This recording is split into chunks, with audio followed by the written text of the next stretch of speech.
taxes, inflation, and the breakdown of the family are causing us to fall behind.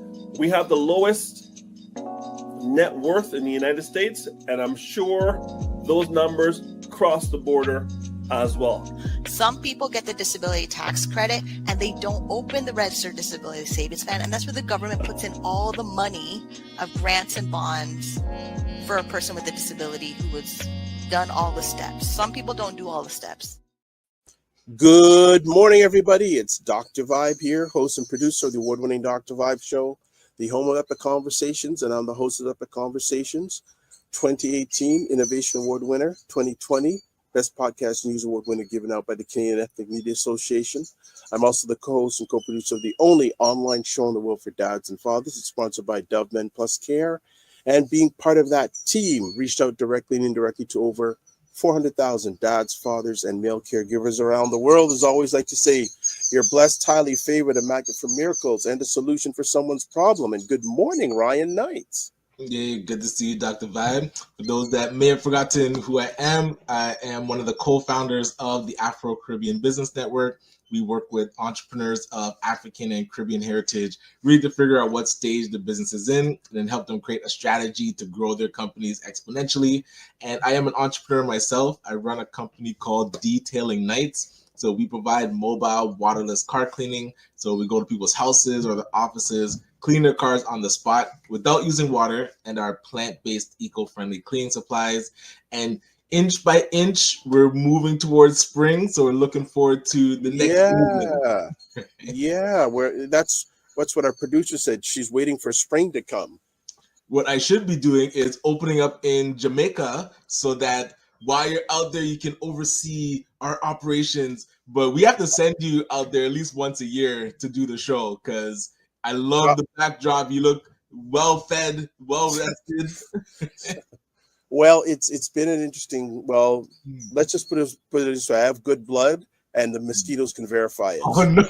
That always happens for me. And actually, I've had a little bit of a cold being here, which is a little bit challenging when it's but I'd rather have a cold when it's really hot than when it's really cold. Yeah. But other than that, no, it's business-wise, there's lots of opportunity down here. Oh, nice. There is lots and lots. You said you're in Montego Bay area?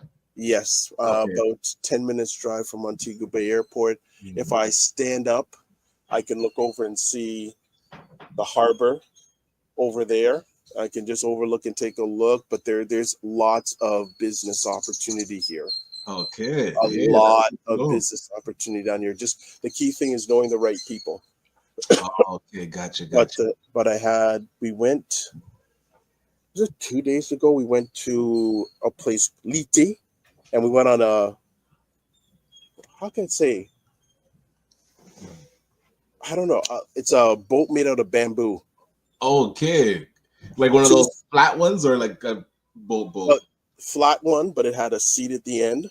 Oh. You go down and the guy's driving, you're going down the river, and then you get to a certain place, they stop and they give you massages with limestone. Okay, nice. So good.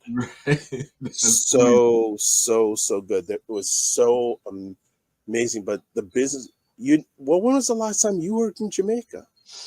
That would have been for my brother's wedding, when they did a destination wedding. Oh my goodness, 2021?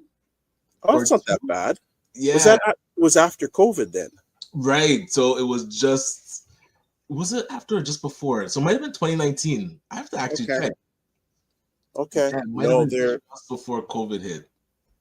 I would say there's definitely opportunity down here for entrepreneurs. Well, Jamaicans are entrepreneurs by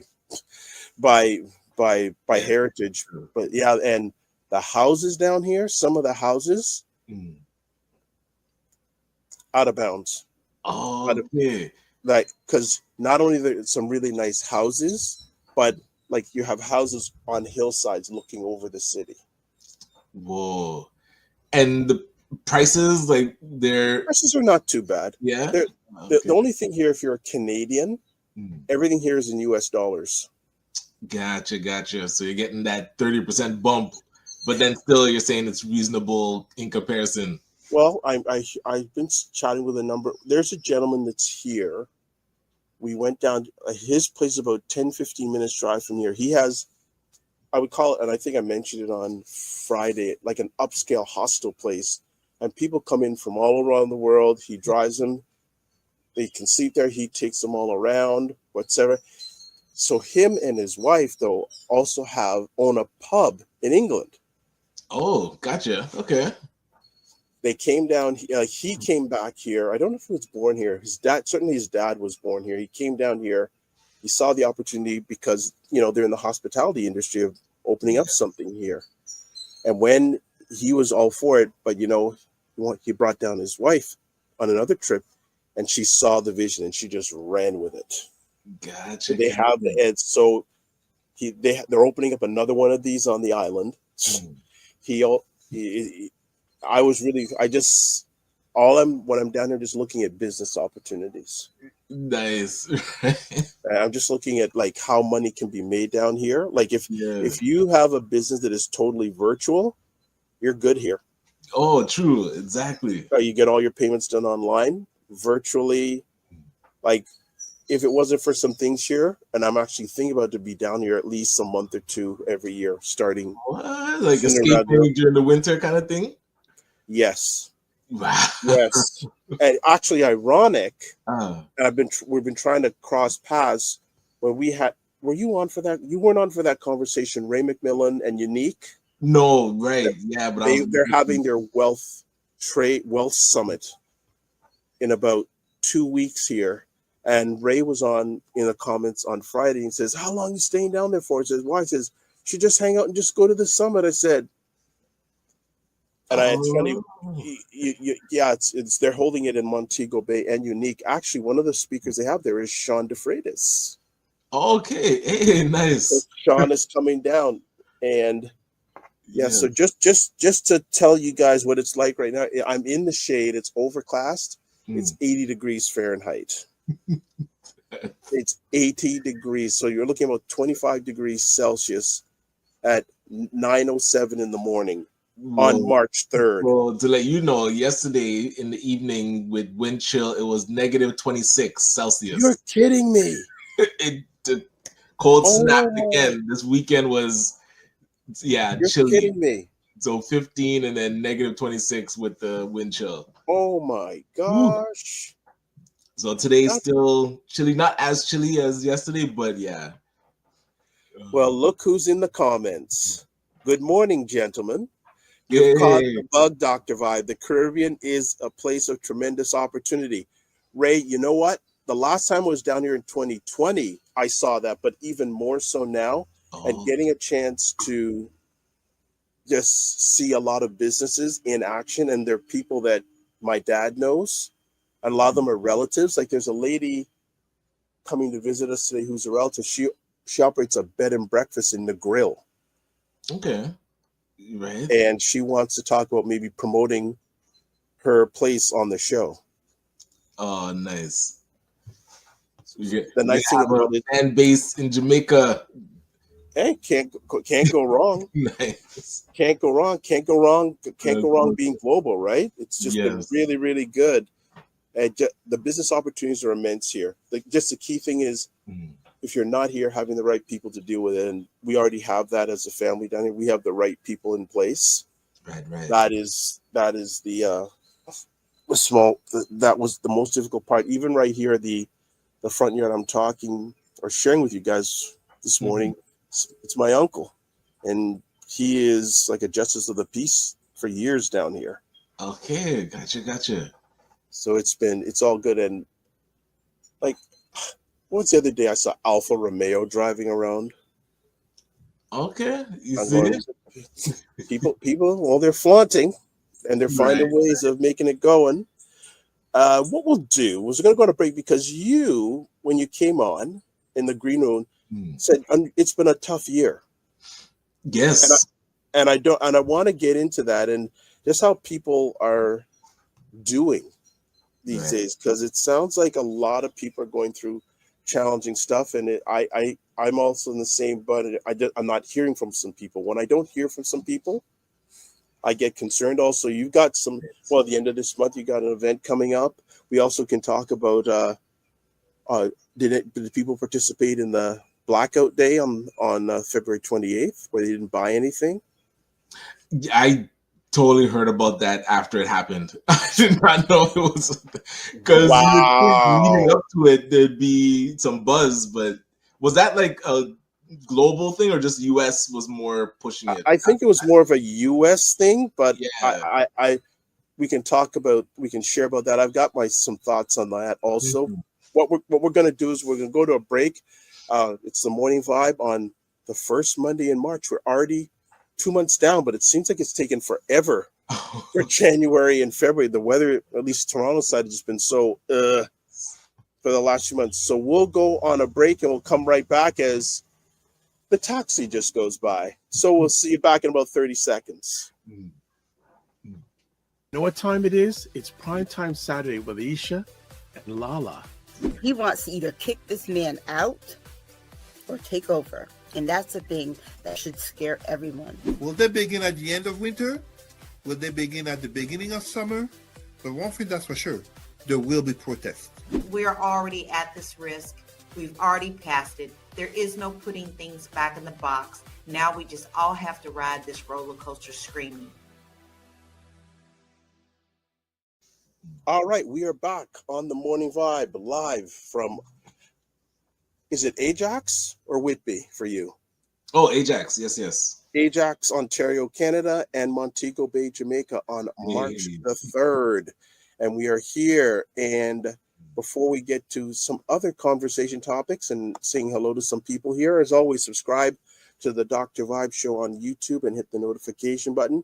We have officially cleanly now past 1,700 subscribers, which is beautiful. And I think part of it is the two of the ladies you saw in that last montage. Well, everyone on that last montage, because Aisha and Lala, their shorts are getting lots of views that I'm posting up there. And Cesar Nadima Musa, a lot of people are watching the episodes of Black Canada Talking. A lot. Gotcha. A lot of people. And actually, I posted a recent episode a while back where Perry Douglas was on talking about 47. That got a ridiculous amount of views. Nice. That's great. So I want to thank everyone who's making that happen. Also, like the Dr. Vibe Show on LinkedIn and Instagram. Join the Morning Vibe Discord group. Email me at dr.vibe@vibeshow.com. To advertise your business, product, or service on any of the platforms that I'm on, email me at dr.vibe@vibeshow. Can't forget Dr. Tachi, Indie Soup TV. Yes. I believe it relaunches for a new season this week. Correct me if I'm wrong, Dr. Tachi. There is the YouTube address. There is the website. Let's see if we can help them get 25,000 subscribers in the next few weeks. Amazing. Absolutely. All right. We've got some people in the comments section. Dr. Tachi says, good morning, all. Good morning to you, Dr. Tachi.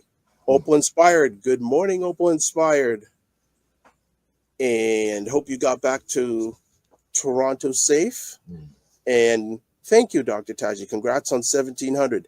I still got a ways to go to Industry Media, but it's something good to chase after. Yes. And Dr. Tachi says it does relaunch today. So there you go. Solid. So make sure you follow Indie Soup Media. It relaunches today. And that's that. So Ryan, before we went live, when you jumped in, you said it's been a challenging year. Would you like to expound on that? Absolutely. It's been a year of more funerals than I've been to last year. And the unfortunate thing is that it's young and old. A gentleman that I was good friends with, a business colleague, passed away that turning 47, and I'm 42. So you start to really do some introspection, and then a family friend, their father passes away, and you start to realize a lot of people, especially in our entrepreneur network, when you talk to them, they're taking care of their parents. And so this is the time when we're starting to think about the generation ahead of us any call, anything that people get sick or have to go to the hospital, that could be it. Like, it's not guaranteed anymore that everybody is just going to bounce back from ailments that they have. We're seeing a lot of illness just linger, like things that people used to just bounce back from, colds, flus. It seems to just be lingering, and it gets depressing.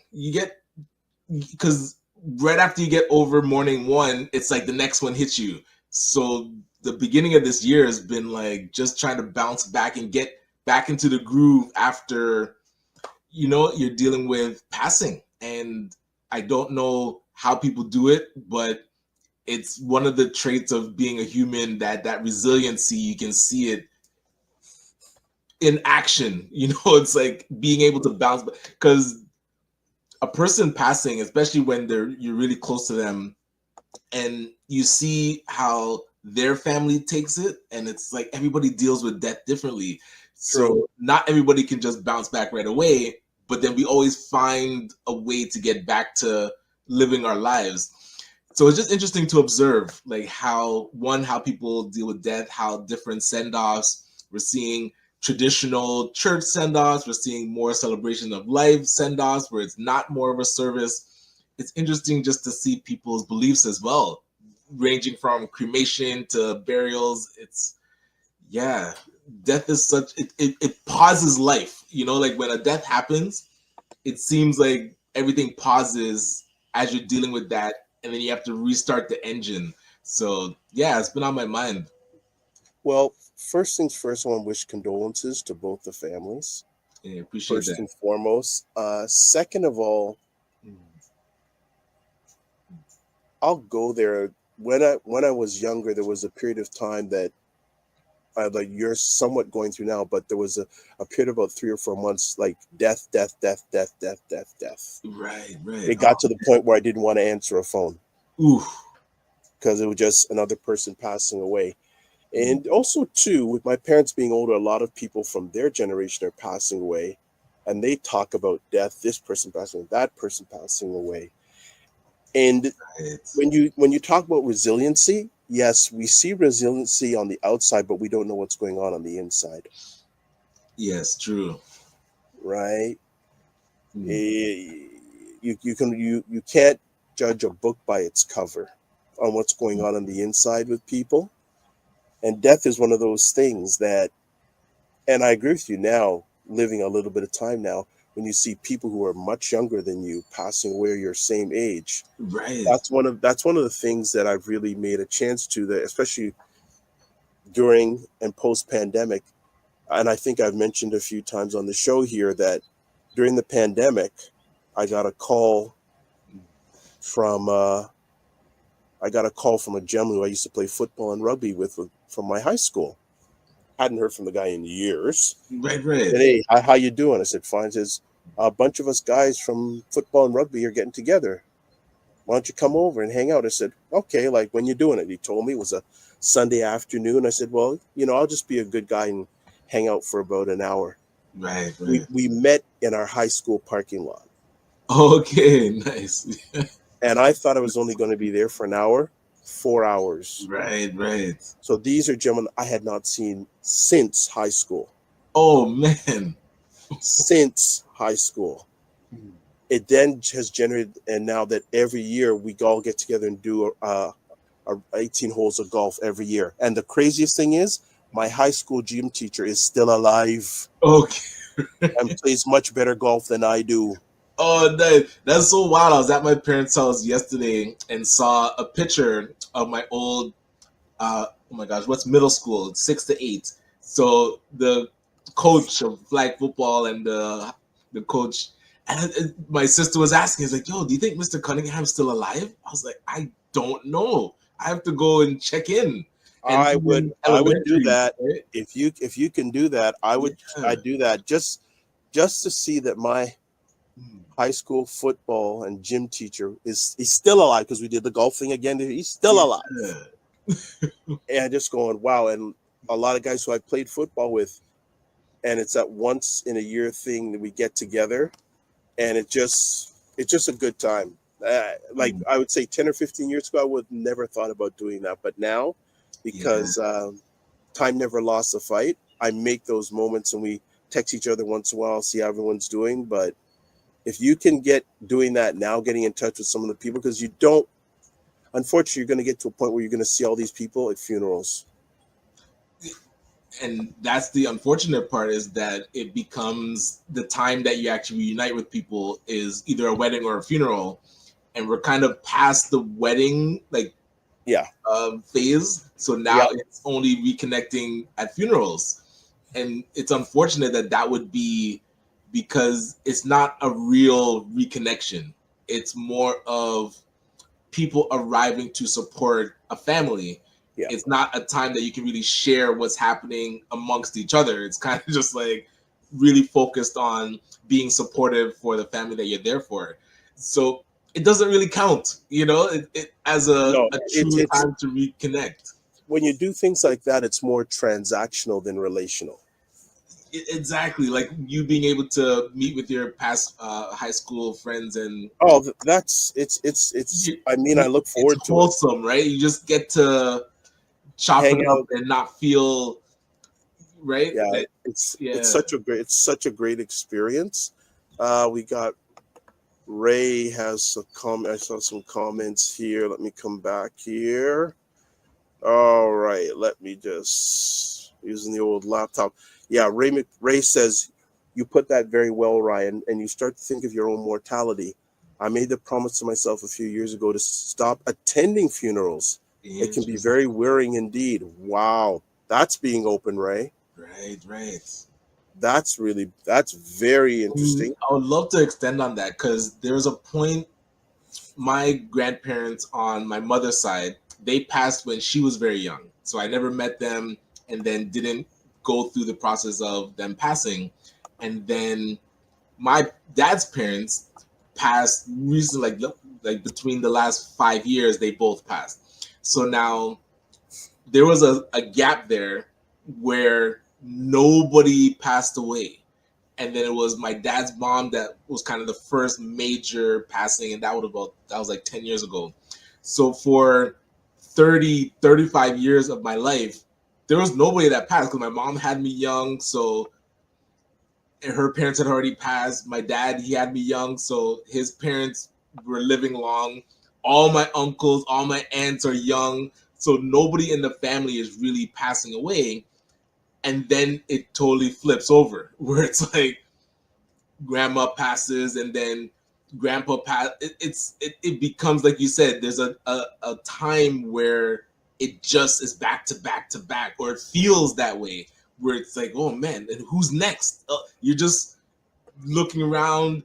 If people that you haven't talked to in a while call, you're getting nervous because you're like, and then sometimes they'll call you like, oh, are you sitting down? And you're like, oh man, what's happening? You know, it's just, it becomes that stage or phase where, you know, any day you can get that call. So going from a time when that call was decades apart, and now it's like weeks apart, it's a whole transition for you mentally. It's like you dealing with a person passing. And again, because we all deal with it differently, that's where you see a person's true nature when they have to deal with death. Like, that is raw, just instinctual. You can't fault a person for how they deal with somebody passing, even though it's not how you deal with it. It's like you have to adapt to how people are going through it. Sure. No, I always say, and I'm sure I said it a number of times on the show, it's always interesting when people handle at least 4 moments in life: birth, marriage, if there's a divorce, and death. Right. Those are 4 pillars right there, how people handle those things. Frequency Rep Prone says, good day, Dr. Vibe and Ryan Knight. Hello. And Frequency Rep Prone says, it's important to play a role in your development or success to check in with the folks. Yes, it is. Yeah, definitely. Yes, it is. Frequency Event Promotions also says, hence why, Ryan, I try to remember folks' birthday, or just try to check in with folks for a pulse check. Yeah, that's an important thing. especially if you're a guy. Okay. On the whole, ladies are a little bit, from my experience, ladies are better in with checking in with each other than guys are. But a lot of guys, there are a number of guys out there that are screaming and nothing's coming out. And I'm not sure if you saw, I think over the weekend, so Vibes Cartel was trying to have a serious conversation about guys not being able to really talk to each other. And it was interesting because my wife was telling me about it. And so when he brought it up, it's like, oh, if you're having trouble in the bedroom, or if you're just having a mental health issue. And then the guys that they're talking to that are interviewing him just start laughing. But he was actually trying to be serious. So it's interesting when we do want to have serious conversations, like who in your network can you actually call? Because some people are just golf buddies, some people are just, go out to the club friends. They can't really have a serious conversation because it just becomes comical, and it's a time when you don't want it to be comical, right? So it's interesting who you have in your ecosystem to talk to. Well, do you have guys in your ecosystem that you can have those talks with? A couple, yeah. And luckily I was like having lunch with one of them yesterday, my boy Ken, and it was good that he got to talk about things he's going through. I got to talk about like what I'm going through. But if there's gentlemen in my life that I can call and say, hey, this is what I'm going through, or I just need to vent about something.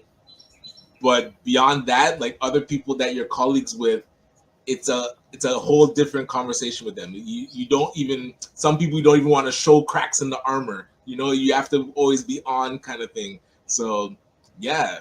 Yeah, you bring up a good point. And for me, who told me this? Someone told me this a long time ago. The number of close friends you have should not be more than the 5. If you have 5 fingers on your hand, 5 on your hand, Gotcha. You have those people. Then you have people. You have to realize there's some people that are going to be around you for a season, Mm-hmm. and then you're going to have people that you think are going to be with you that for some reason just drop off. Right. And I think those can be the challenging people that you think, hey, we're in this together, and all of a sudden they just jump. And in the past, I didn't handle those situations well, but now I said, you know what? Everyone walks through the world differently, and the thing is, you just got to be ready. It's how you react. Whether it happens or not, it's just how you react to it. And the only thing, at the best of times, the only person you can control is yourself. True. And one thing that I appreciate that you do actually is when you ask how you're doing, or when you're asking me, you actually care about the answer. And I don't know a lot of people that, because we're so used to just like, oh, how you doing? I'm a good. But when you actually care about the response you're going to get, the person will stop and talk to you, or actually think about it. And every time you ask me, it makes me kind of pause and actually think, because you care about the answer. So people that we're checking in with, try not to make it just transactional or mechanical, actually want to know. But I can also see where it gets taxing when you're talking to people, because when they realize that there's an ear to listen, they can unload a lot of stuff. And well, and it's interesting you mentioned that, because sometimes you have to be careful to ask someone how they're doing, because you don't know what you're going to get back. And are you ready to get whatever? But, you've got to be ready for whatever. In a professional realm, if I'm having a professional meeting, I say, hey, look, really happy that we're having this meeting today. I'm looking forward to getting in and get involved. If I ask how you doing, sometimes that meeting will never happen. We'll just be stuck on that thing. If I just take the thing, maybe after we get accomplished, we can chat about things. But right. The main thing is the main thing. But sometimes we'll just people unload, and I'm not a therapist. I'm just there to hear. Yeah. And if they want my input, I'll provide suggestions, but I don't tell people what to do, because if you tell someone what to do and it doesn't work out, you better have good insurance. Oh man, what do they call it? The errors and omissions insurance. There, exactly. Yes. Make sure you have good errors and omission insurance. Yes. We can see if I promote. Oh, da, da, da. Frequency of promotion says, Ryan, you can call me anytime, brother. No cap. Yeah, appreciate that. And then he also says, Dr. Vibe, you're so very right. Trust me. What am I right about? I'm right about something. I need to highlight those rare moments. Ray Yes. says, I think for most men it is difficult to have 4 or 5 real close friends. We are so tight with our space, physical, I like that, physical and emotional, that it could make those connections very difficult. True. But Absolutely. I agree with that, Ray. And it's up to each guy to make the first step. They have to make Yeah. that. You can provide that environment around them, but they still may not be ready. But the thing is, providing that safe and brave space. And thank you, because when I do ask, I do care. And a little, I'll just say, won't get too deep. A little while back, Ryan couldn't make it to a show, and I asked him if everything's okay, and he said yes.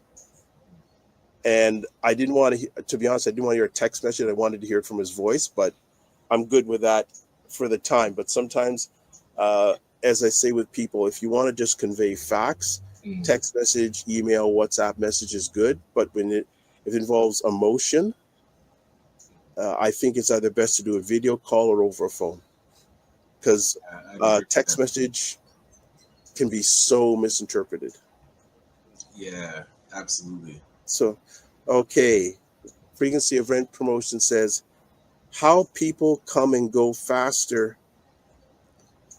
They say, how are you? I don't understand that question. Oh, you're saying he agreed with that last comment, where when we're just interacting with people and saying, how are you? It's such a quick transactional thing instead of actually pausing and hearing it out. Yeah, and it also depends the level of relationship with that individual too. Like you got to know your boundaries. You better, first of all, you got to have boundaries, and then you got to know your boundaries. So it's really important to have both those things in line. Okay. Frequency of Reference says, thanks, Ryan. Ba, ba, ba, ba. By the way, your favorite president last Friday? Oh, Lord have mercy.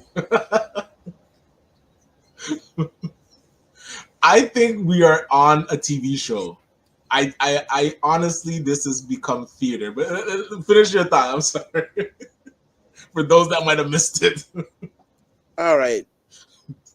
The 47th president of the United States, and all of a sudden his vice president came out of nowhere. He's appeared like, I thought this guy disappeared, man. I hadn't heard anything much from him.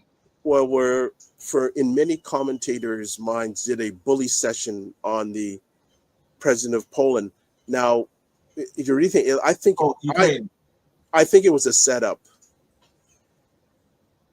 I think it was a setup. They wanted a gotcha moment, like from reality TV, where the producers create a scenario where it's just gonna be shock value for TV. It's like, okay, now we're gonna go to dinner. Although they were in the Oval Office, so it wasn't even like a passing event. It was an event about negotiations for, I guess, Ukraine to give concessions on minerals that they have, for the support of the continued support of the U.S. And it turned into, well, how do you describe it? It turned into a blame game. It turned into almost like, without our help, you're dead. Yeah. It's like, you have to do anything that we say, because as soon as we stop helping you, you guys are done. But with no tact, like just. And hold on a second. Hold on. Oxymoron, 47 and tact? But this is the thing. So this display, I'm trying to understand and see how his followers spin it. No, they're taking it as America first. Yeah, but it doesn't land at all. No, the challenging thing is, if he gets, it was almost like, yeah, American first, but Putin wins. And that's where I'm not understanding his end game, because now His end Fighting game is so that hard. he wants to be a dictator like Putin. So he 47 emulates dictators like Putin, the guy in, is it South Korea or North Korea? North Korea, right. Yeah, and there's another guy, is it Victor from I don't know what country. So you know, he's, you know, so if he gets what he wants, Putin will be able to just charge it through, and he'll just continue on, go through Europe. And he obviously 47 doesn't care about Europe either. He's this America first policy. We're seeing it. Frequency of our promotions goes, hold on, Dr. Vibes. I saw your skin look polished. I had nothing. Just took a shower this morning. That was it, buddy. Yes. Dr. Tatches, but are you surprised at this behavior? No, not at all. But that's what's so wild, is that it's not shocking, but it feels like we're in a TV show because the script keeps playing out. You're waiting for where cooler heads prevail. No. They actually want to get stuff done. No. But instead, it's like Act 2, you know, and it's just theater, like anything and everything that you could have scripted, the way that people thought that this presidency was going to go, it just feels like it's playing out. It's like, but people need to realize there was that document called Project 2025, which 47 said he knew nothing about. Right. Like one of the people who formulated that document is now the head of the on Office of the Budget Management, which controls all the money that gets flowed out of the government. Damn, look at that. Yep. Dr. Tite says, which is why Canada needs to be on guard. You will become like Ukraine, right? Hey, it's his testing ground. He's named a few countries that he wants to test, just acquiring. So here, Dr. Tite says, there are no cool heads here. Those of us that are New Yorkers knew why he was fully capable of this nonsense. Absolutely. You know what is funny though is, up until recently, the number one YouTube channel out there was Joe Rogan. Okay. No longer. Wow. There is a YouTube channel called The Midas Touch, and they have passed Rogan in really. Yes. Okay. Yes. Because I became aware of them during the campaign as some of their they're out like on the hour.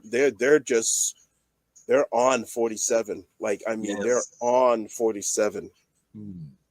So that tells you what's going on. But that was like, wow. I went, really? I said, no surprise. Yeah. But this is where I want. Okay, so let's say over the next week or two, if he actually gets what he wants in the negotiation, then I can see this being, okay, his style. However, people that don't like his style may think, if it gets what they want done, then you have to at least respect the ability for him to execute what they want to get done. Like if there's Project 25 or whatever he's trying to do with Putin. But if he actually doesn't get what he wants, then this style doesn't even execute his own negotiating approach. Like it doesn't get him what he wants. It just is theater. Like that's where I'm seeing it as a TV show where there was something that he wanted to get out of this deal and he didn't get it so far. So the Zelensky left and did not sign the agreement. So now it's, what was the point of that? Like, what was the point of cussing him off if he didn't get all for show?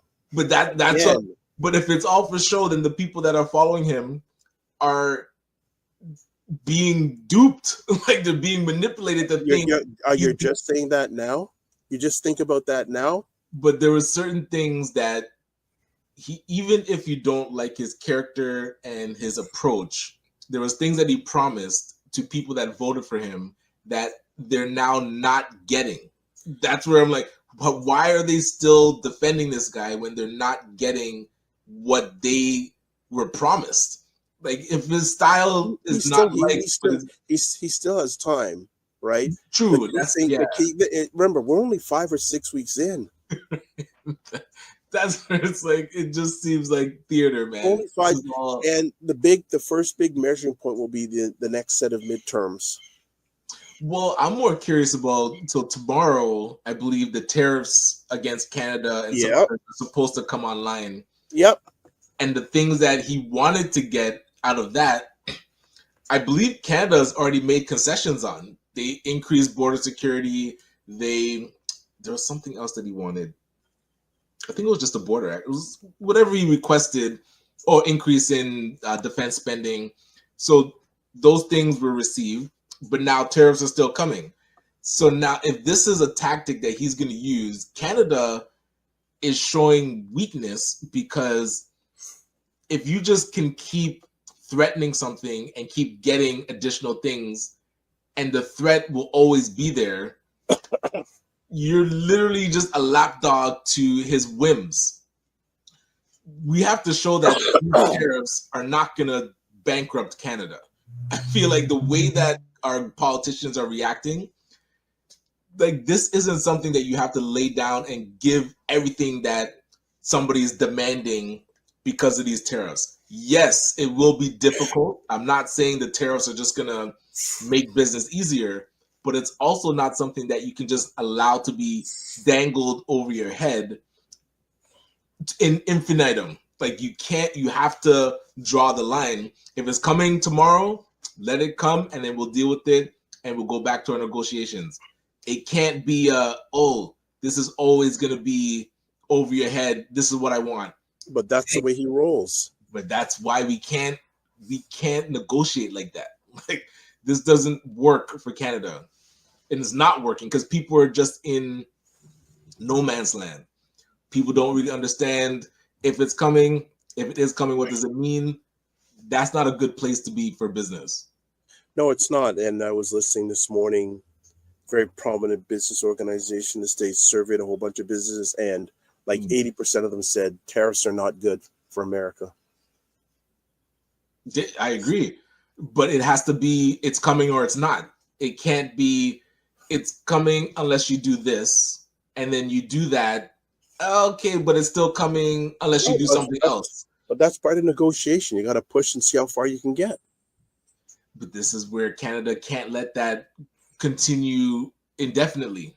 Like our politicians have to be able to draw that line to say either it's coming and we'll deal with it, or what is it what are we negotiating? And if we can execute that, that is done. It can't be, oh, okay, we did that for you, and then you're going back to Mar-a-Lago. Okay, what else? Are you okay now? Are you okay? Like it's a zero leverage. Like there's no leverage on the side of Canada right now. That's where our politicians have to figure out how to switch that. Yeah, but if you really look down to it, though, the U.S. has the stick in this, right? If you really look at it, more population, more or this and this. The thing that Canada suggests to do, whatever happens out of this, A, break down provincial trade barriers, and B, start aligning with Europe as a trade partner. Okay, gotcha. Yep. There's a lot of interprovincial trade barriers in Canada that's holding up a lot of trade in between the provinces. Those need to be, my suggestion is that they need to be knocked down to make it easier for trade between the provinces. Right. Just a thought. What else you want to chat about? I have at least one or two more things. Well, curious if you're following the provincial election here. Yes. What are your thoughts on Mr. Ford? It seems his plan worked. They, I think, only lost one seat, so still have a majority, but the Liberal government was able to now become a party of official party status, and without a leader, Bonnie Crombie lost her. So one thing that a lot of people are not talking about that I'm very curious. So the person that she lost to, Sylvia, is the mother-in-law of Patrick Brown, who Bonnie Crombie and Patrick Brown were, I don't say at odds, but Bonnie Crombie is what brought in them trying to separate Peel. So Brampton and Mississauga and Caledon all formed Peel, and Bonnie Crombie was the mayor of Mississauga that wanted to split it apart. So now there was kind of some angst between the two. So I'm so curious how much resources Patrick Brown was able to rally to make sure she was defeated in her own riding.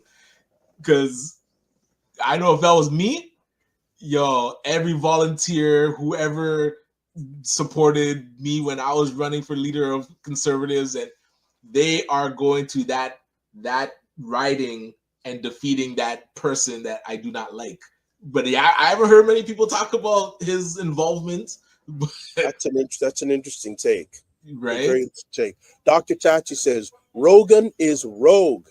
His podcast, Bro Promotion of Extremists, is also responsible for this.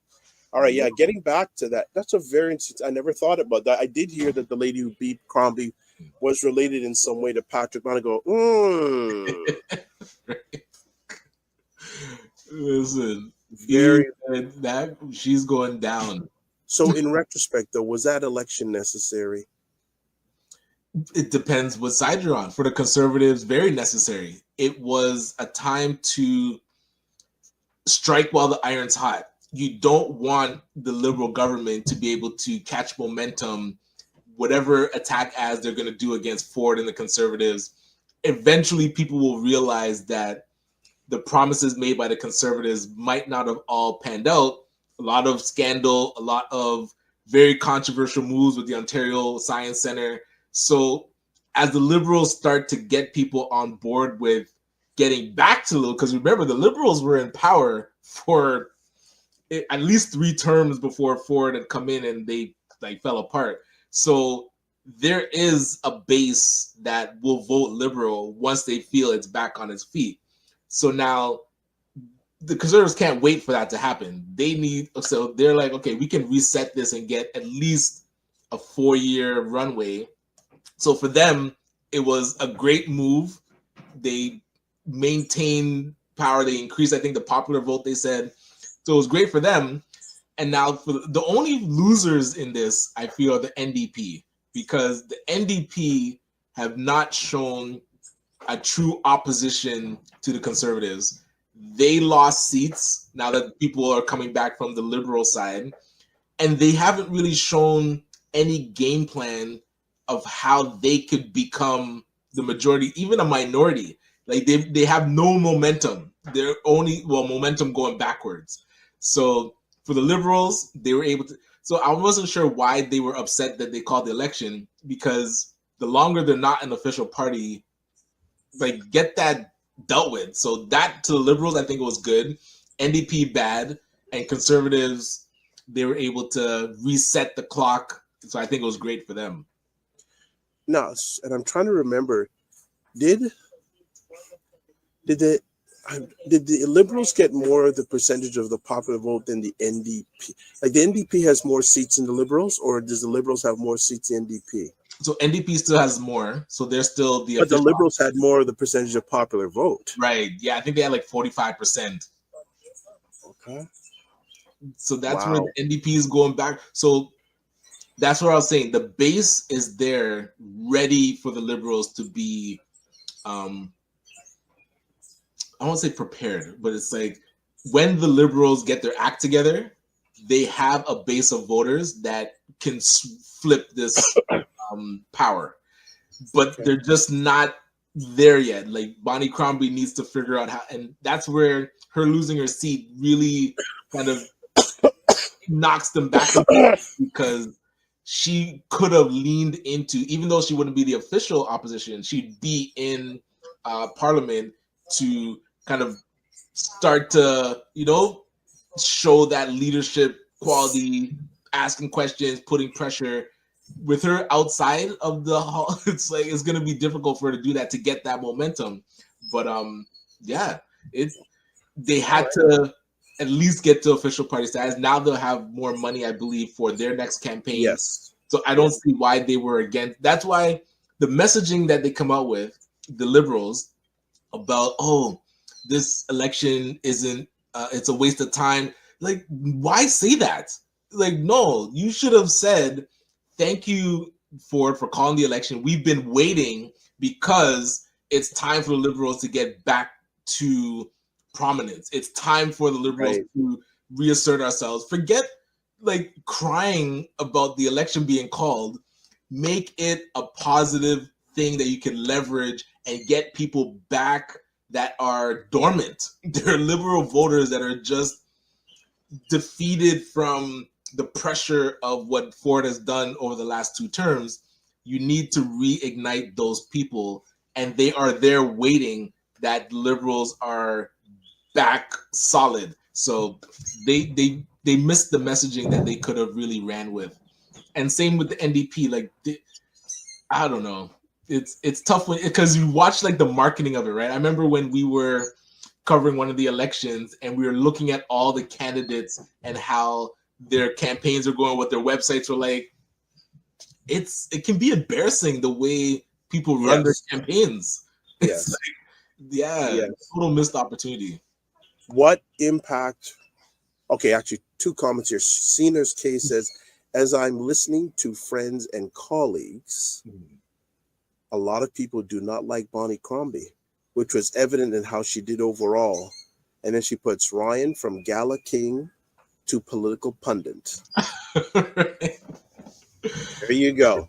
And I like, because with us, when we're talking, we are 2 residents that observe politics. We see what's happening. So it's really, as a person, that I'm trying to decide, okay, who am I going to vote for? What am I seeing? And I'm on a newsletter for the NDP. And so I've seen like their messaging for the past 2-3 years. And you're like, there's nothing there that really would captivate a person to switch. With the Conservatives, their mandates. Like, hey, if you're with us, you're with us. So they have their base, similar to the Republicans in the US. And then the Liberals is the one that people have to emotionally be ready to just get back on board, because the way that they were defeated is really devastating. Was really devastating to the point where it became embarrassing to say you're a liberal. It's like, so now there's a lot of people quiet in that camp that they need to respark to say, hey, it's okay to be liberal again, right? That's where I love seeing how these dynamics are playing out. What message, if at all, does this say to Polyev? Well, they usually say that if Ontario is conservative, then federal will be liberal. And if federal is conservative, then provincial will be liberal. If that is true, it doesn't look good for Polyev, because he's seeing polls that are showing if Carney wins this week, which is the liberal race happening this week for the liberal federal government, if it's true that the liberals are gaining back momentum and people don't want to see conservative federal, conservative provincial, he could have the worst loss, I would say, in the history of federal politics. Because for Trudeau to leave, a new person to come in and then still beat the Conservatives, he would lose his leadership position or his job as leader, I think, and then that would cause another at least 1 or 2 terms where the Conservatives are trying to get back to finding a proper leader, fixing the party, getting behind his mandate, and the Liberals will just be in power for 8 more years if they do not win this next election.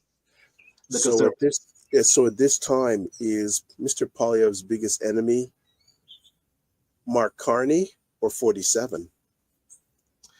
I haven't seen people tie the messaging from US to Polyev yet. So he's lucky in that regard. If they figure out a way to tie in what's happening with Trump to him, he's doomed. Like, they're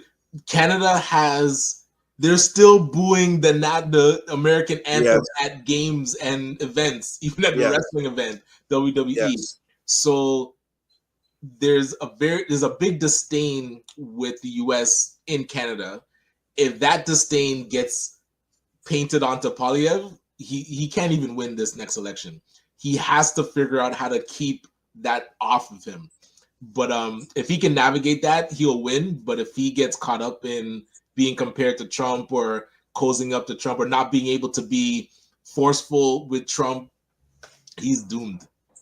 So Senior's case says Ford used clear, simple messaging. He focused a lot on fighting 47 terrorists and patriotism, which resonate with people. Personally, I will never vote against my interests as a healthcare worker. There you go. But then let me ask you then, who would you trust more right now dealing with 47, Carney or Polyev? That's an interesting question. Based that we don't know a lot about either one of them. I wouldn't see Polyev being like a forceful. I can see him having more in common than pushing back against. And that's just my personal opinion. I don't know if that's true. I can see Carney now, because he was like leader of the Bank of Canada and the Bank of the UK, he's dealt with powers of the world and had to negotiate and, get things done with different powers around the world.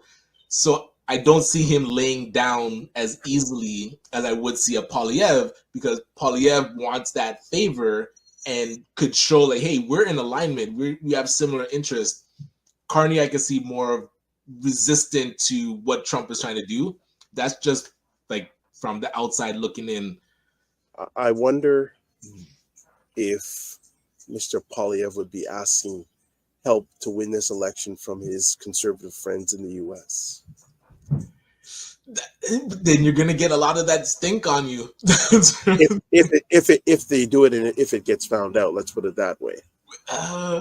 But that's so better question, and I'm curious who you think could push back against 47 better, Polyev or Carney. I'm curious your thoughts there first before I ask my next question. I would say Carney because he has more experience doing it at that level, especially economically.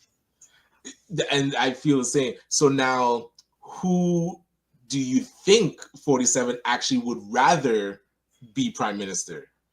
Polyev or Carney? You see, so that's where the stink of 47 can start to get on Polyev, because Trump's going to start saying nice things about him. And once that happens, you'll realize that's the guy he wants. I think that would cause an adverse effect. I could see 47 saying he wants Polyev to be the next governor of the 51st state. Absolutely. But then that actually might be good for Polyev, because he can push back against that.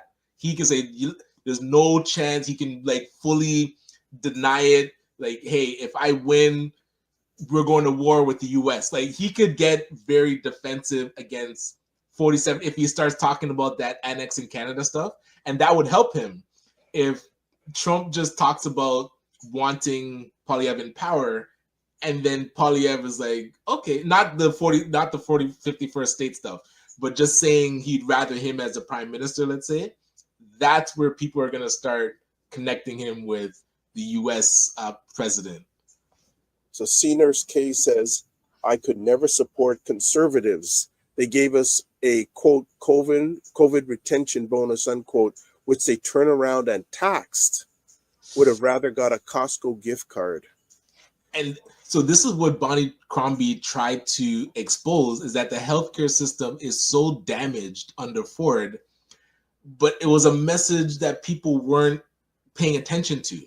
Nobody really knows how Ford treated the healthcare workers, except for the healthcare workers. So when you hear those questions being asked on the floor during question period, they feel like the conservatives feel like they actually did something good. So all his base is like, oh yeah, we put so much money into healthcare, but it actually didn't translate into better healthcare. So the fact that you put money somewhere doesn't mean that it became good. It just means you threw money at a problem, but the problem is still there. Clearly, it needs more attention, more engagement, more investment. But they know how to. It's amazing watching politicians spin stuff. Yeah. Like, the way they can just take a question and spin it into their own talking points and then people get amnesia that ask the question, like, and they just let them get away with it. It's like, this is they don't. like How many politicians these days, when you ask them a question, answer that question instead of spinning off to something else? Yeah. Now the question is, I'm seeing the Republican pundits, they're asking them direct, who started the war in Ukraine? Oh God. And they can't, like, they will not answer that question anymore. I was just like, is this like 1984, the book where they can just rewrite history on the fly? Man, I don't know. Like, people that are Republicans should not like the way that their leaders are trying to rewrite history, because it does not end well. Let's wind it up here. So subscribe to the Dr. Vibe Show on YouTube and hit the notification button. Let's keep it pushing, family. I want 1,610. Let's see if we can do it by Friday. Also, follow the Dr. Vibe Show on YouTube, Facebook, and LinkedIn. Join the Morning Vibe Discord group. Email me at dr.vibe@thedr.com to advertise your business, product, or service on any of the platforms I'm a part of. Please email me dr.vibe@thedr.com. You can get a hold of Ryan Knight at Ryan O'Neill Knight. I have to always tell people KN, not N, KN. And LinkedIn, Ryan O'Neill Knight. Instagram, Ryan at Ryan.Knight99. An email address, work with me at RyanO'NeillKnight.com.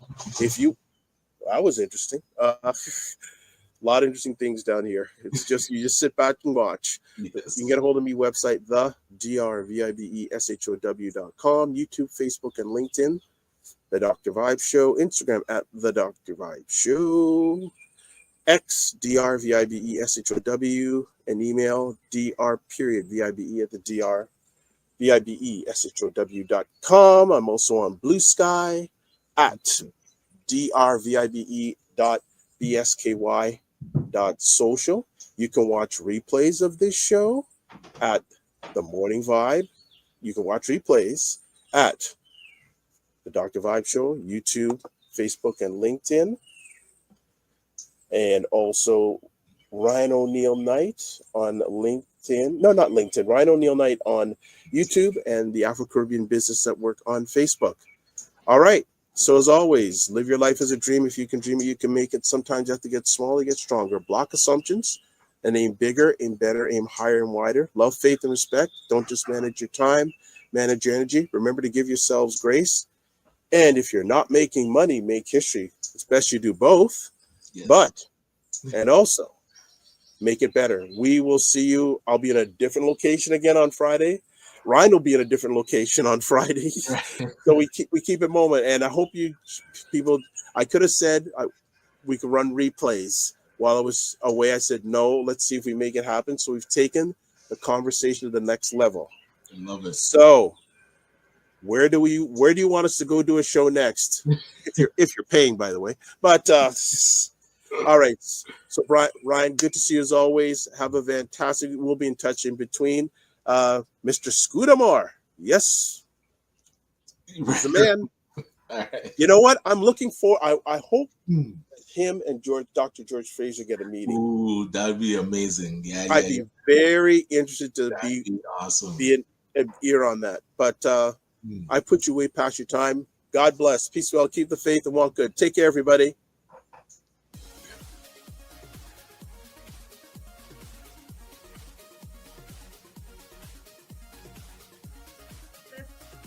This whole thing of using your business with plant-based products, don't you think your life should reflect that too?